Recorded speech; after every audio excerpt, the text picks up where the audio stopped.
Olá pessoal, mais uma live hoje a respeito de justa causa, flagrante preparado. Será que pode na Justiça do Trabalho ou não? Hoje teremos um convidado especial, Dr. Paulo, que é criminalista. Vamos aguardar um pouco o Instagram fazer a comunicação da nossa live. Olá Meire, tudo bem? Como você tá? Opa, Dr. Paulo acabou de entrar, vou colocá-lo aqui na live. Vou aguardar um pouquinho. Deixa eu ajeitar. Olá, Boa doutor noite, Paulo. Boa noite, tudo bem, doutor Paulo? tudo bem, doutora? Boa noite para todo mundo aí. Graças a Deus. Primeiro, eu gostaria de te agradecer, né, por ter aceito o convite. Muito obrigada, estou muito honrada pela sua presença aqui no meu Instagram. Eu que agradeço o convite, vai ser ótimo falar para vocês aqui sobre um assunto tão bacana, né? E de aplicabilidade muito grande, tanto para Perfeito, vocês aí do trabalhista, né? Quanto para a gente aqui do criminal. É um assunto muito importante e basilar, inclusive, né? Do direito. perfeito. E aí a gente vê que as disciplinas não são independentes, né? Uma hora ou outra a gente pega alguma coisa do direito civil, do direito criminal, do direito administrativo, e a gente tem que estar sabendo, né, pelo menos ter lido, estudado um pouco de tudo, né? Não adianta ficar só no meu Sim, mundinho claro. trabalhista, né? Não adianta. Então, vamos aprender hoje um pouco de direito criminal. Primeiro, eu gostaria que vocês se apresentassem. Sim, então, meu nome é Paulo Magalhães, eu sou advogado criminalista, atuo principalmente, né, na parte de crime da lei de tóxicos, mas a gente eventualmente também trabalha com crimes, né, contra o patrimônio, contra a pessoa, e eu atuo principalmente no estado de Minas Gerais, a gente atende basicamente ali todo o norte de Minas, eu tenho sede do escritório em Montes Claros, certo? Já estou atuante aí na área criminal há 6 anos, vai Muito completar bom. agora 6 anos. E desde então,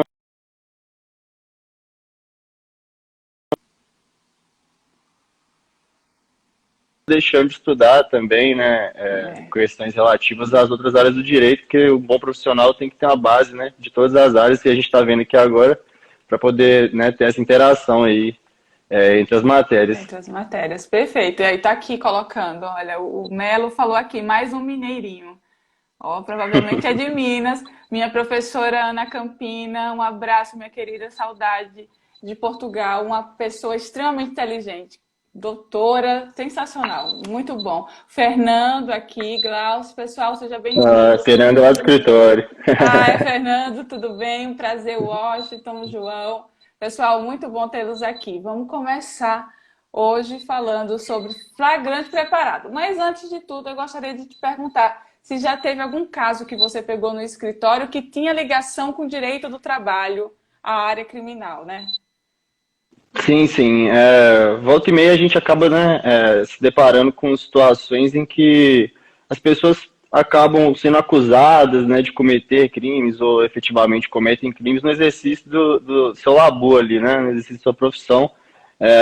Tivemos já casos de pessoas que atuam em residência, né, através de limpeza, serviços domésticos, né, Doméstica, assim como diarista.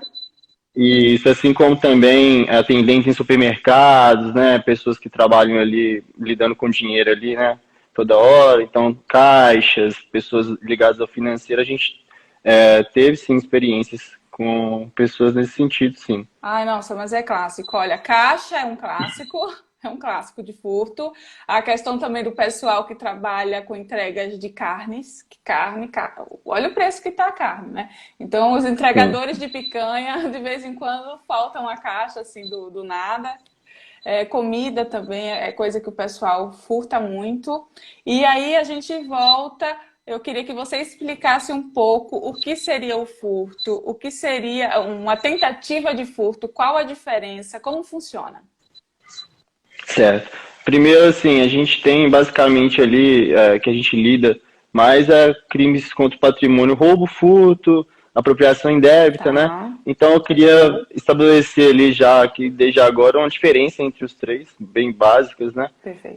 Começando pelo furto, como a senhora perguntou, o furto ele se dá, né, com a subtração de coisa ali móvel, só que sem a presença daquela ameaça, daquela violência que a gente tem ali em contrapartida no roubo.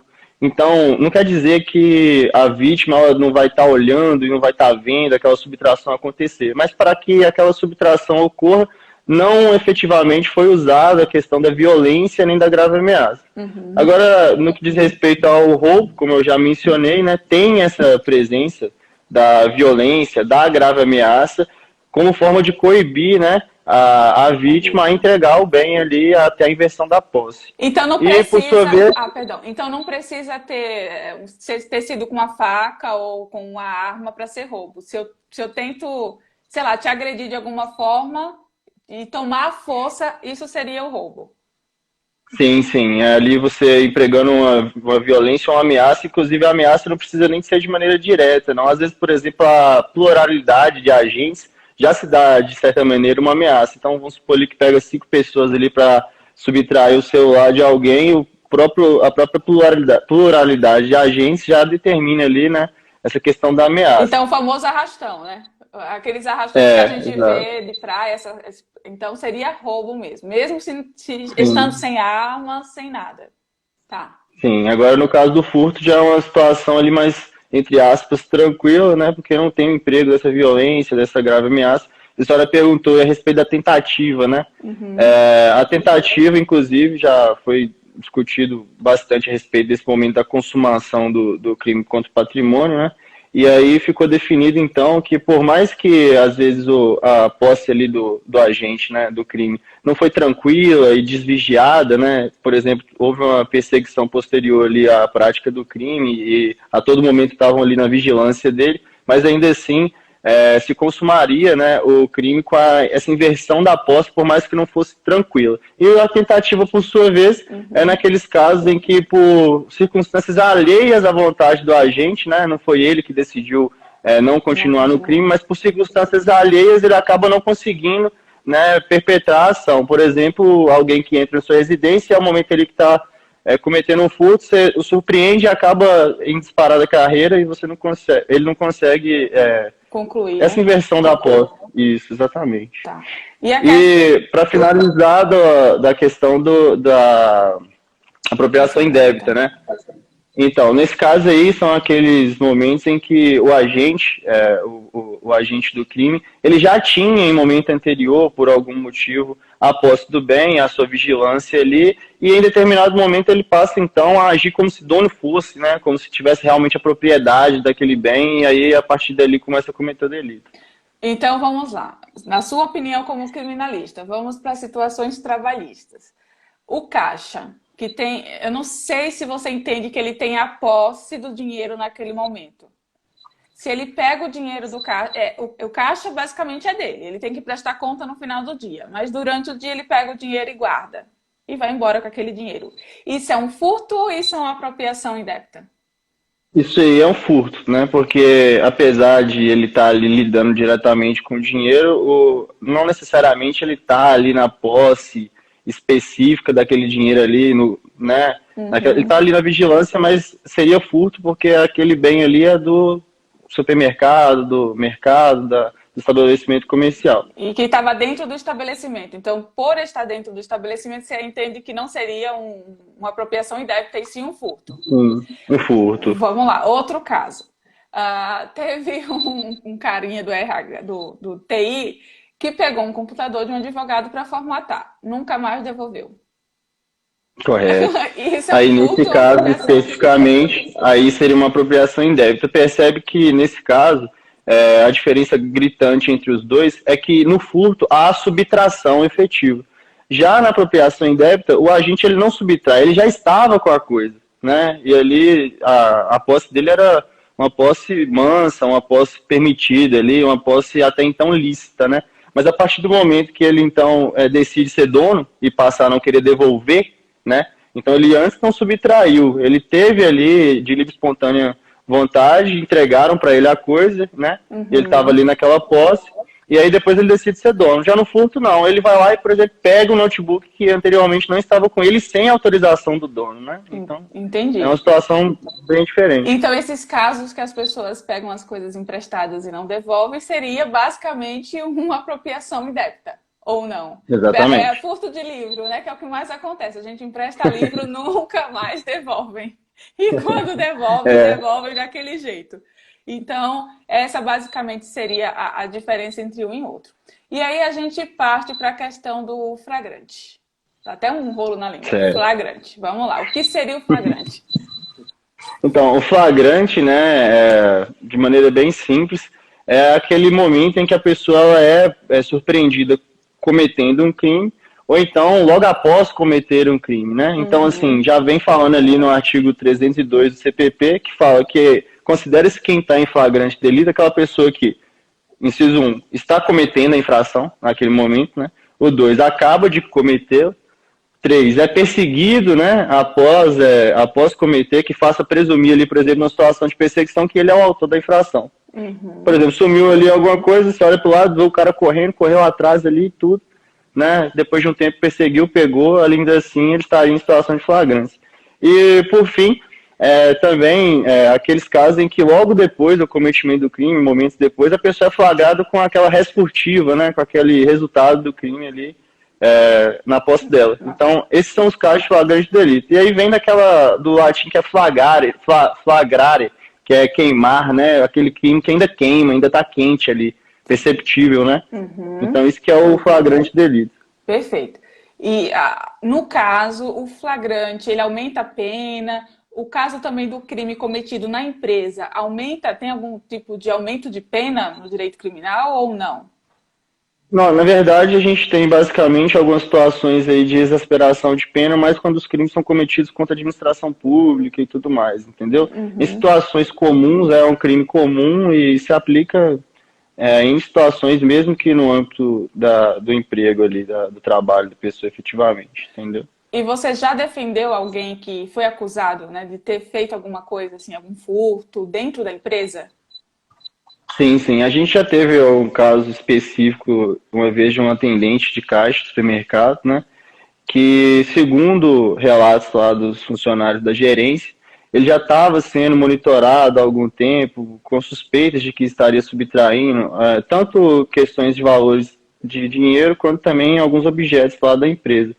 E aí, depois de um tempo, e assim, sem nenhuma conversa pretérita, a fim de esclarecer nada, eles meio que arrumaram uma casinha, né, entre aspas, a gente fala assim, que seria aquela questão ali, eles facilitaram para ele, deixaram ali um valor fácil, desvigiado ali, né, um certo valor ali perto dele, na esperança e sob a vigilância, né, e esperando que ele realmente fosse subtrair aquilo. E foi o que aconteceu, né, mas ele estava sendo vigiado, monitorado, inclusive por sistema de imagem, né, de câmeras, estava sendo monitorado ali ao vivo, e assim que ele pegou e foi saindo da empresa, assim, eles já falaram, a gente já estava te monitorando ali e tudo mais. Daí, inclusive, a gente em sede policial não conseguiu no dia deixar plenamente, né, demonstrado lá que seria uma situação de prisão ilegal. O flagrante no dia até ocorreu, a ratificação da prisão, mas posteriormente, né, a gente acabou conseguindo confirmar essa tese de prisão ilegal por causa do flagrante preparado, e isso aí contamina, né, do início até todos os atos posteriormente realizados. Então não quer dizer que a gente não conseguiu na delegacia lá naquele dia, que isso não for reconhecido posteriormente e tenha cessado seus efeitos, né, os efeitos daquela prisão. Mas a empresa, ela tinha confessado que deixou o dinheiro lá ou não? Sim, na verdade... Sim, na verdade, eles ali no relato, né, tanto que foi um dos motivos pelos quais a gente não conseguiu demonstrar isso no auto de prisão em flagrante, foi exatamente isso, porque o pessoal da empresa não tinha, de maneira satisfatória, ido até a delegacia de plantão para poder explicar como que se deu essa questão flagrancial. Só que posteriormente, né, durante a fase de inquérito, aí foram ouvidos o gerente e demais funcionários ali que acabaram deixando escapar que a intenção deles foi justamente essa, né, flagrar ele numa situação específica que acabou tendo a influência deles, né. E aí, isso aí foi uma questão que, de maneira bem tranquila, a gente pôde observar, né, a questão do flagrante preparado. Porque é justamente isso, atua justamente naquela questão da ausência da livre vontade do agente em cometer o crime. Realmente, ele teve um ato ali, mas aquele ato ele é considerado atípico e a prisão em virtude dele ilegal. Por quê? Porque ele não teve uma interferência externa, né? Tanto talvez de uma autoridade policial, pode ser no caso, ou mesmo de um terceiro, do patrão, de um colega de trabalho, né? Teve uma influência, foi ali, teve uma certa motivação externa, né? Foi ali provocado, né? O agente provocador, né? Teve ali uma certa interferência que acabou levando a pessoa a cometer aquele ato. Nossa, não, quando eles falaram isso, eu acho que você deu aquele gozo de alegria que dá, né? Parece quando eu estou indo fazendo audiência, que a outra parte confessa as coisas, chega a te dar aquele alívio. Sim, Obrigada, querido. Continue sim, assim, sim, sim. confessando as E coisas. assim, teve outro, tô me lembrando aqui também de outro episódio, que um rapaz era caseiro, né, de uma determinada fazenda aqui na região, e o patrão dele também, desconfiando muito dele, estava sumindo algumas coisas lá e tudo, e ele ficava muito tempo, né, lá naquela fazenda lá, sozinho. E aí o patrão decidiu então deixar um dinheiro também à mostra lá, mas num lugar atípico, que era um celeiro, alguma coisa assim relacionada mais externa à casa. Deixou esse dinheiro lá largado dentro do envelope, meio que aberto assim à vista, de propósito, né?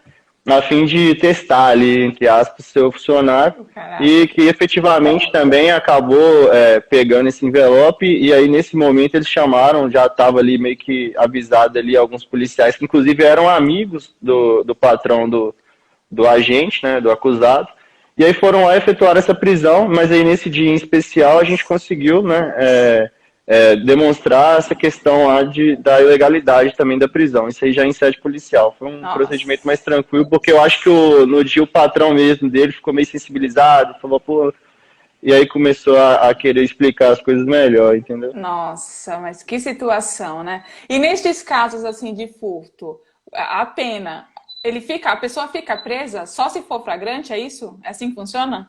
Se for flagrante, vai Não, preso.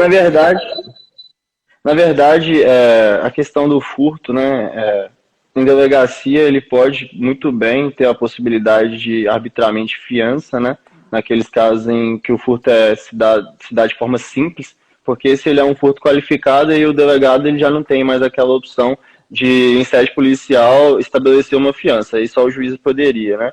Mas naqueles casos, por exemplo, furto simples, pode sim se estabelecer uma fiança em sede policial e a pessoa, apesar de ratificada a prisão, ela não necessariamente vai ficar sob a custódia do Estado, em questão de prisão mesmo, né? Às vezes são estabelecidas ali outras medidas cautelares alternativas, mas basicamente a questão de liberdade aí e de possibilidade de outras medidas que não prisão são muito comuns aí, né, nessa figura aí do crime de furto, certo? Mas ali o cara ficou preso em algumas situações quando é uma questão de um furto qualificado, então às vezes uma reincidência específica ali em Ah, crimes contra o tá. patrimônio. Mas esse pessoal assim que faz isso em empresa, não tem esse hábito, né? Não tem, a maioria não é reincidente, nunca foi pego também. Porque assusta, né? Nunca foi para. E também, assim, a gente às vezes também se depara muito com a questão do princípio da insignificância, né, em alguns desses crimes aí. Então, assim,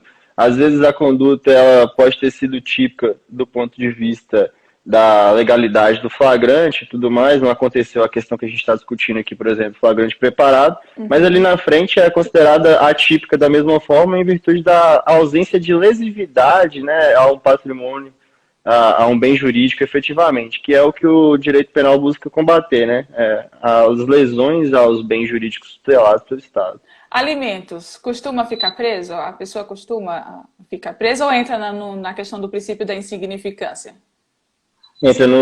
Depende muito, assim, igual, por exemplo, eu já tive casos de gente que foi furtar no supermercado e pegou R$ 600 de picanha, né? Então, assim, não é nesses casos que a insignificância vai ser reconhecida. Mas, por exemplo, o cara chegou lá no supermercado, pegou ali uma lata de leite condensado, um óleo, alguma coisa assim, essas coisas aí não representam lesividade passível de punição, né, da mão severa do Estado aí contra o indivíduo. Nós tivemos dois exemplos aqui nesses dias que estamos falando sobre justa causa. Um deles, a funcionária de um supermercado pegou R$ 30 de carne. Custava R$ 30 a peça de carne que ela furtou e ela foi demitida por justa causa e na Justiça do Trabalho reverteu por causa da questão do princípio da insignificância, né? Que aí utilizou o direito criminal para fazer o embasamento. E o tribunal manteve a reversão da justa causa, falou que R$ 30 de carne já não rolaria, né? Em compensação, É. eu já vi casos de, eu acredito que era um funcionário da Coca-Cola, que furtou o engradado de Coca-Cola inteiro. E aí o advogado dele foi demitido por justa causa. E o advogado na área trabalhista fundamentou o princípio da insignificância, que era alimentar. Aí o juiz falou, cara, um engradado inteiro de Coca, primeiro que Coca-Cola não é nem alimento. Para Né? começar, se tivesse pego uma, ainda ia, mas um engradado inteiro ele ia vender. Então, assim, é muito comum, inclusive uma das empresas que a gente cuida, que fornece carnes de primeira qualidade, picanha, essas carnes importadas, tem muito furto, assim, muito. O último que a gente pegou, tanto o motorista como o ajudante desceram do caminhão com uma mochila bem pesada. Ok. Aí todo mundo já ficou assim, acho que mochila é essa? Que não saíram com essa mochila. Aí o ajudante foi embora com a mochila e o outro, o caminhoneiro, o que estava dirigindo, o motorista, deixou a mochila dele lá no caminhão e foi resolver um problema lá na empresa. E o cara que foi fazer o checklist do caminhão olhou a mochila, abriu, lotada de picanha.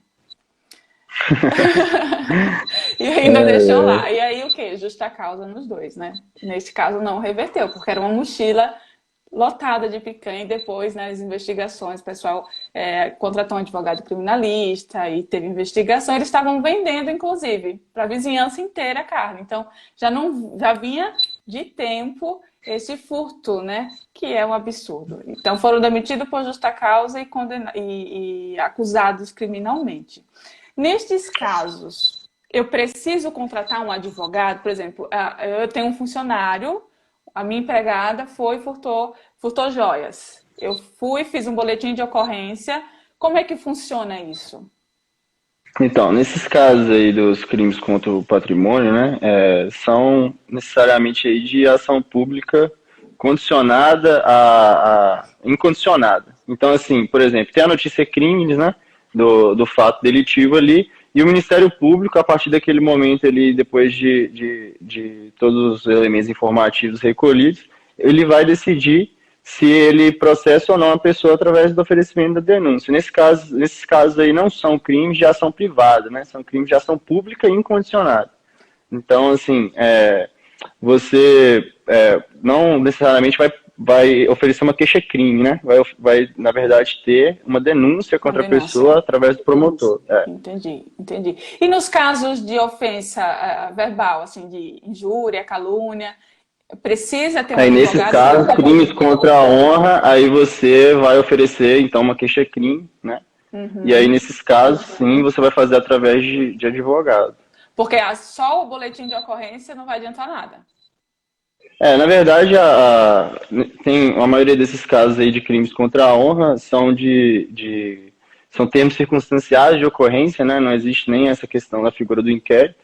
E assim, a polícia, às vezes, eles marcam ali, né, a questão da audiência preliminar, né, a audiência ali, entre aspas, de conciliação, em que a pessoa vai ter oportunidade de ter autocomposição ali, né, entre eles ali, decidirem através de prestação pecuniária ou até mesmo numa simples conversa, se realmente desejam prosseguir ali com aquele feito.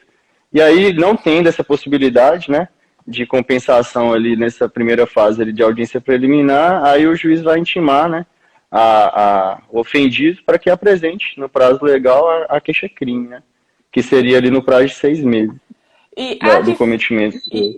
E a diferença entre flagrante preparado e flagrante esperado, ou é a mesma coisa?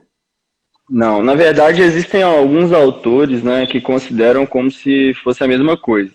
Só que eu vou, de acordo com o entendimento que vem sido aplicado aí pelas cortes superiores, que é no sentido que é diferente, sim. Então, assim, existe uma diferença básica, que é essa questão da interferência para o cometimento do crime, né? Essa interferência na livre vontade do agente. Então, no flagrante preparado, o agente ele comete o crime, mas induzido por um ato de terceiro ou até mesmo da autoridade policial. Já no flagrante esperado, por exemplo, vamos colocar uma situação hipotética aqui, que a gente estava falando, inclusive, por exemplo, do supermercado, né? Vamos colocar que já tivesse tido ali, chegado no ouvido do gerente, que aquela determinada pessoa iria ali num determinado horário pegar o dinheiro. Tivesse comentado ali com o colega, vou pegar o dinheiro do caixa ali e tal. E aí o pessoal simplesmente aguarda que a pessoa cometa o crime, mas não interfere na questão da vontade, dos atos executórios do crime, e apenas aguarda. E no momento em que a pessoa comete o crime, então eles efetuam a prisão em flagrante. Então esse aí é o caso de flagrante esperado, ele não é uma prisão ilegal, não. Ele é uma prisão legal, né? Não tem esse vício, né, na vontade do agente, porque o agente livre, espontânea vontade, foi lá e perpetrou o crime sem a influência de nenhum terceiro. Então vamos lá. No esperado, eu sei que a pessoa vai cometer o crime, mas eu não induzi. Seria basicamente isso. Eu vou esperar ela cometer, porque eu fiquei sabendo que ela ia cometer. Estou aqui só esperando acontecer para ir lá e conversar com ela, chamar a polícia, tudo. Já no flagrante preparado, eu preparo todo o ambiente e espero ele cometer o ato, né? Eu deixo o dinheiro, que é o clássico, deixar dinheiro. Inclusive, eu tenho um caso que é bem interessante de uma das empresas que a gente cuida, de perfumaria. E toda vez que fazia inventário, estava faltando perfume. Falando, meu Deus, como está faltando perfume? Se as duas vendedoras que nós temos não vai de bolsa grande, vai com uma carteira pequena. Não cabe um perfume dentro de uma carteira. Então, assim, foi meses vendo o que era que estava acontecendo, se foi erro, até descobrir que uma delas, toda vez que recebia o dinheiro do cliente, quando era pago em dinheiro, ela guardava o dinheiro e não colocava no caixa. Então sempre ia estar faltando perfume, porque se fosse pago em dinheiro, ela ficava com dinheiro. Se pagasse no cartão, beleza, passava. Mas no dinheiro, não estava passando nada. E aí o que foi que a gerente fez? Contratou uma pessoa, deu dinheiro para a pessoa, se vai lá e compra perfume. E vamos esperar ver se ela põe o dinheiro no caixa ou se ela pega o dinheiro. E aí ela pegou o dinheiro. Pegou o dinheiro, guardou o dinheiro na bolsinha e a gerente, quando ela guardou a bolsa, falou, devolva o dinheiro. Ai, mas devolvo, não, eu ia devolver. Começou aquela briga toda, resumindo. Ela pediu demissão. Não foi demitida por justa causa. Ela ficou com vergonha e pediu demissão.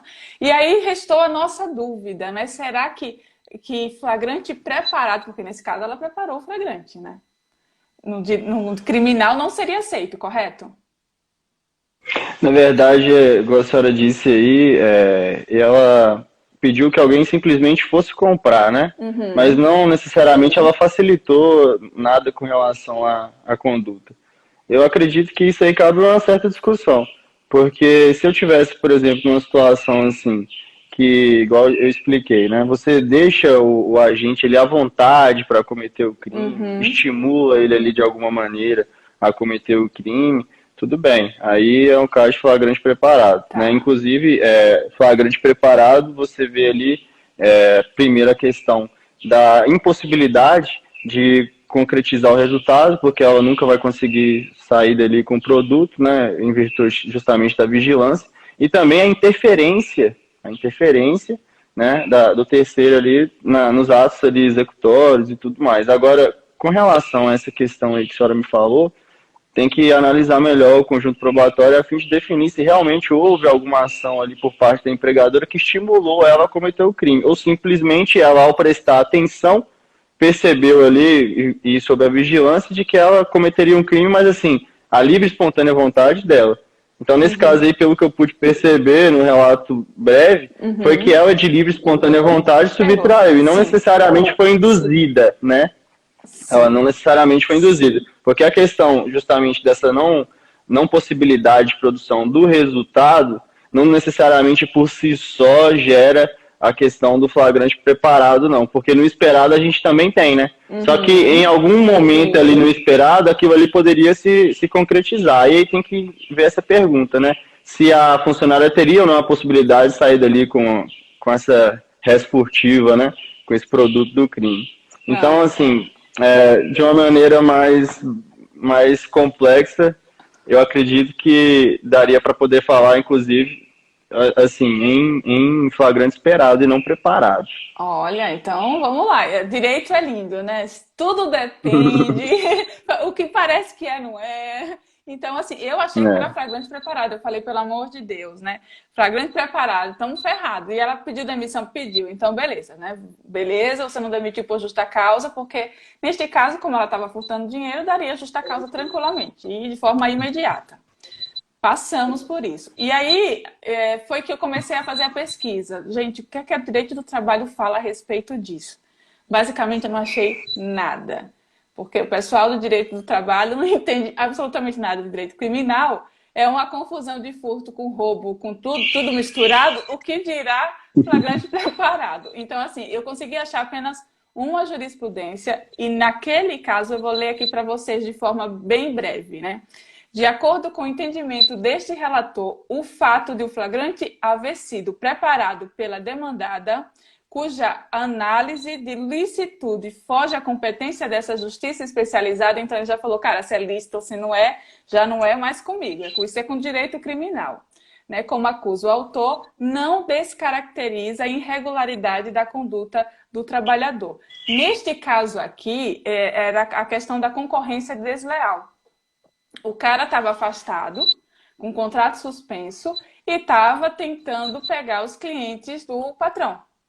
Concorrência desleal. Ele montou uma empresa, ele estava com a empresa igual a que ele trabalhava e estava tentando angariar clientes. E isso o patrão ficou sabendo e a esposa dele, do dono da empresa, ligou, se fingiu ser uma cliente, ligou, contratou tudo, gravou tudo e demitiu ele por justa causa por concorrência desleal. E aí o advogado dele falou assim, não, foi flagrante preparado. Eles prepararam para ele, né, fingiu ser um cliente para pegar ele. E aí, na Justiça do Trabalho, independe. O ato foi cometido? Foi. Se foi preparado ou se não foi, foi feito. A história do dinheiro, da questão do caixa. Ok, por mais que a empresa tenha preparado aquela situação, deixou o dinheiro lá, pertinho dele, para ele pegar e ficou todo mundo olhando, independe. Pegou, vai ser demitido por justa causa. E se tiver prova, não vai ser revertido. Que agora, criminalmente falando, como você disse, não vai dar em nada. Criminalmente falando. Mas outra coisa bem interessante é a questão da imediatidade que a gente falou ontem. Inclusive, uma criminalista que eu chamei, acho que tem umas 2 semanas, ela falou de um caso que foi furto na empresa. E a empresa não demitiu o rapaz por justa causa ainda. Aí eu falei, quanto tempo já passou? Então já passou assim, mais de meses. E ele não foi demitido por justa causa. Foi preso, tudo, saiu. Aí eu falei, então não pode mais ser demitido por justa causa. Por mais que ele furtou na empresa, teria que ser demitido de forma imediata. Aí o pessoal fica esperando a condenação criminal, tudo. A condenação criminal, né, transitada em julgado, só vai valer nos casos em que a pessoa não cometeu o ato dentro da empresa. Exemplo, o cara vai e mata a esposa ou espanca a esposa. Aí, tem alguma coisa a ver com a empresa? Nada a ver. Vai preso. Eu não posso demitir ele porque ele fez aquilo. Demitir por justa causa. Independe. Para mim, independe. Vai ser preso, tudo. Eu só vou conseguir demitir por justa causa se ele for condenado criminalmente e a sentença transitada em julgado e nos casos que ele vai ficar preso. Porque se der liberdade provisória, essas coisas também não vai adiantar a justa causa. Porque o fato não tem nada a ver com a empresa. E é isso que as pessoas precisam entender. Então, nestes casos que o crime é cometido dentro da empresa, eu posso demitir de forma imediata. Senão, vai dar perdão tácito. E aí, ferrou tudo. Já não vai conseguir mais demitir por justa causa. Vai ter que demitir normal, se quiser. Agora, se o fato for cometido fora, aí sim, eu vou ter que esperar ele ser condenado, ficar preso e transitar em julgado para poder demitir por justa causa. Basicamente, seria isso que a gente tem para falar para vocês. Já deu meia hora. Até passamos. Pessoal, sim. Vocês têm alguma pergunta? Vinícius, Alanda, Rafa, Theo. Se não tiver, a gente vai encerrar. Doutor, muito obrigada. Inclusive, eu queria deixar aqui registrado que estou sempre à disposição aqui para a gente poder fazer esse paralelo aí entre essas matérias, né? Apesar de que eu também fico meio perdido ali no trabalhista, meu negócio é mais o criminal mesmo. O pessoal do escritório está até assistindo aí, sabe? Mas eu estou aqui à disposição para a gente poder fazer esse estudo de Perfeito. casos, de ideias aí, a gente fazer esse debate aí para poder fazer essa interação, né, entre as Agregar, áreas agrega aí de muito, direito né? público e privado. É, Agrega sim. muito. Então, nos próximos casos que a gente pegar uns casos assim cabeludo, que misturar direito criminal, doutor Paulo, vem cá, vamos discutir isso, vamos fazer uma live, né? Que é muito bom. Pode Tanto eu deixar comigo. aprendo como você aprende também, né? Porque Sim, aí você claro, já vai perfeito. saber se o seu cliente não foi demitido por justa causa, de forma imediata, cometeu crime dentro da empresa e passou um mês, 2 meses, cara, já pode falar para ele. Se você te demitirem por justa causa, vai reverter. Não tem problema. E eu já sei as diferenças aí de preparado, de tudo. Já consegui entender a diferenciação.